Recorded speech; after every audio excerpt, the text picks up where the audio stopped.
because it's such a lovely, lovely song. It's called Smooth Operator by Sade. And I think when God calls me up, one of the songs, as I'm going out in the casket, whatever, it would be a Smooth Operator. I like that one because after Amazing Grace and the stones being rolled away, of course, I'm not sure the words would be suitable, but it's a lovely, lovely song. And it was by Sade, but Sade's real name was, I've got to read it closely, Helen Follisale Adu. Did you know that? That's Sade. So no wonder she changed it to Sade. And it was released by Sade in 1984. But surprisingly, she suffered amazingly from stage fright. And it really got on top of it, but you wouldn't know it if you look at the video clip from it. And Smooth Operator is really a definition is a skilled, persuasive person, handles situation with charm and confidence. So it's not really me, but I do like the song. And through the song, it's almost like a conversation going on. If you listen to it, at the end of this concert, I'm going to play Sade, and if you have it, want to stay and listen to it, you'll hear a conversation between the singer and the saxophone. And she's very a breathy song, and it's a lovely piece. So I really like that. So apparently it's an English band, and apparently she was a fashion designer before she went into singing. So again, before becoming a singer.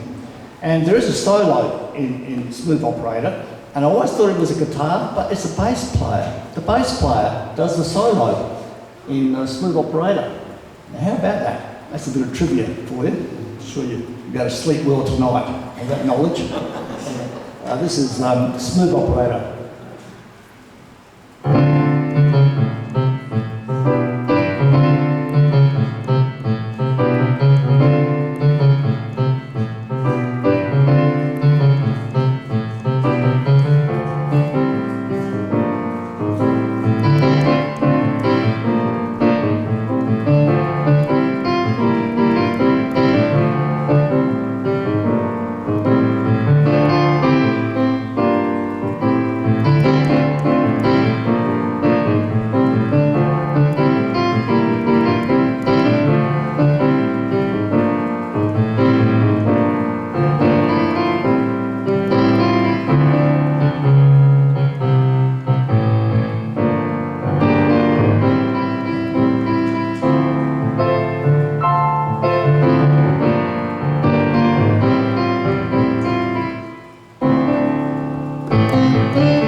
Ooh, this is where I get nervous. I'm going to sing this one to you.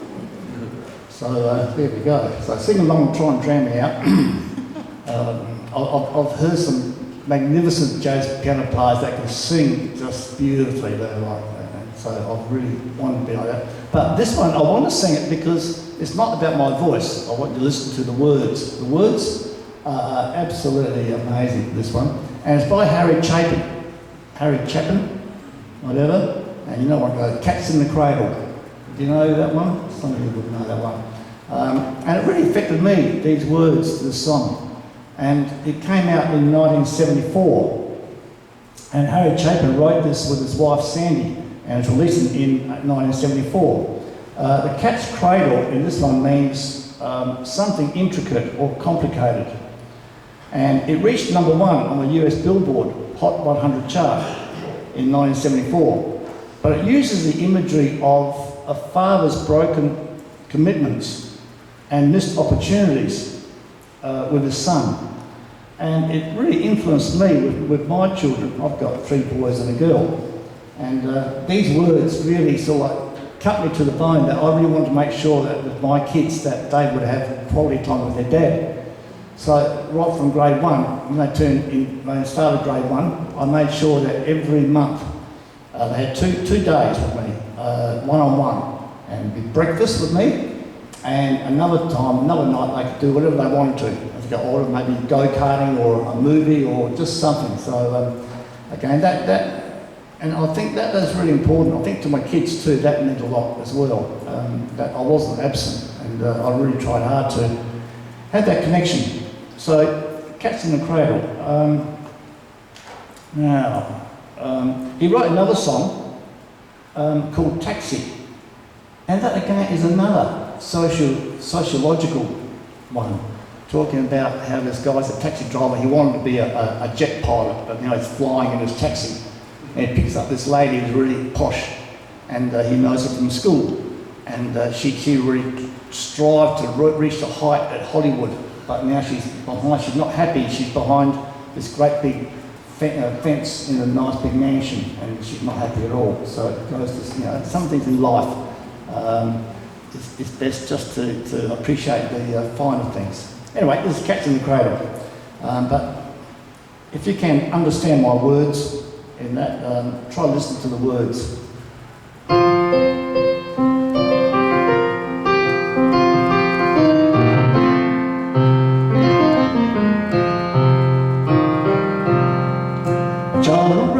The other day came in the world in the usual way, but there were planes to catch and bills to pay. He learned to walk while I was away, and was talking before I knew it. And as he grew, he said, "I'm gonna be like you, Dad. You know I'm gonna be like you." And the cat's in the cradle and the silver spoon, little boy blue, the man in the moon. When you're coming home, Dad, I don't know when, but we'll get together again, yeah. And I will have a good time then.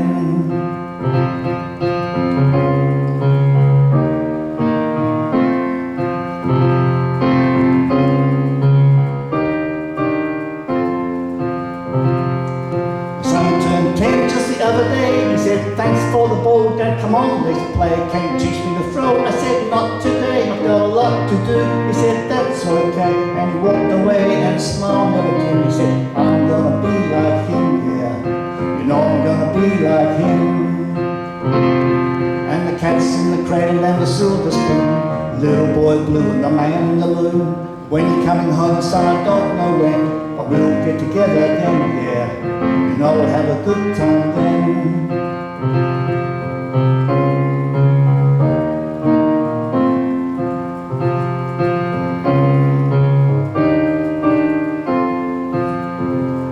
Well, I came from college just the other day, so much like a man I just had to say, "Can you say I'm proud of you?" He said for a while. He shook his head and he said with a smile, "Well, I really like that, used to borrow the car keys. See you later, can I have them please?" And the cat's in the cradle and the silver spoon, little boy blue, the man in the moon. When you're coming home, son, I don't know when, we'll get together then, yeah. You know we'll have a good time then.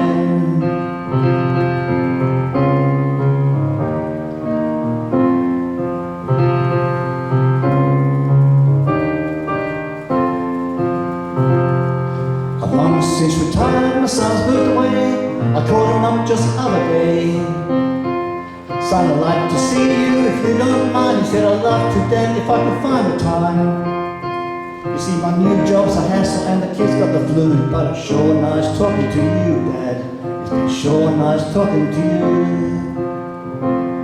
And as I hung up the phone, it occurred to me, my boy was just like me. My boy was just like me.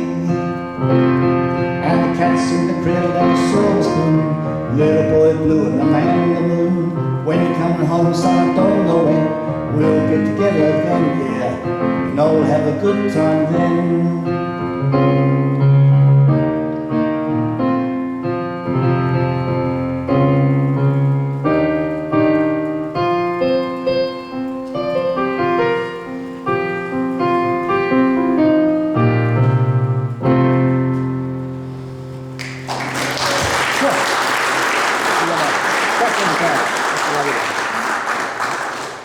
Okay, now it's your turn. It's your turn now. I'm going to play a few songs. I'm not going to say what they are. You've got to guess what they are. But they're film songs. You should know a few of them. And I'll give you a little bit of detail for what they are. So, or TV sitcoms, if you can remember them. Any younger ones amongst us probably might not know some of these, but I'm sure most of us will know these sitcoms, the ones. This is the first one.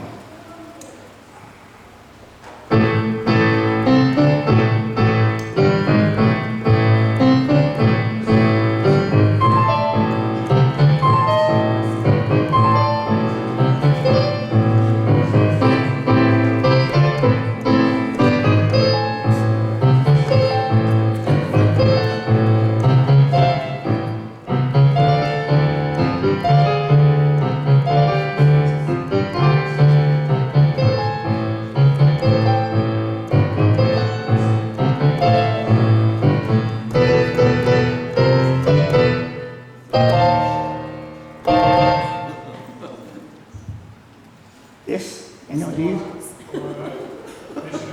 Mission Impossible. Hey, Mark, good man. Mission Impossible. The acronym is the Mission Impossible, or MI. And the M is longer than a short I. So it was conceived to be an action one. So it goes, it was too long and too short.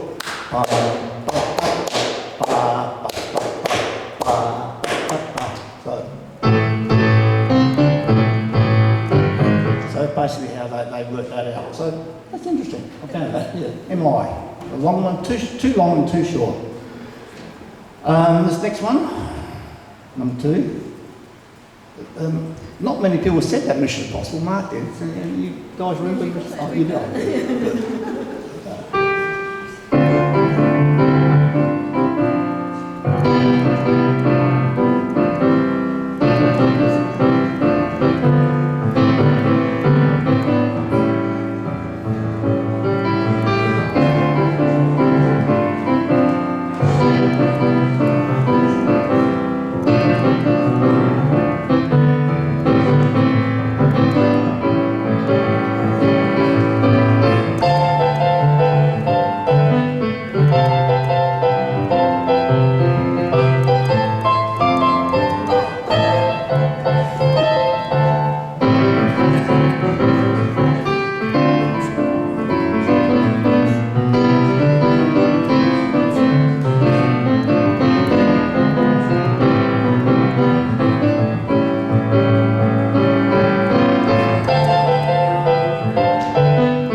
Thing from MASH.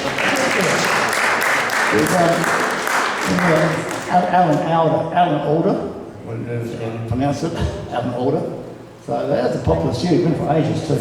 So that was, Thing from MASH was 1970 film, and then became a TV series. You might know this one.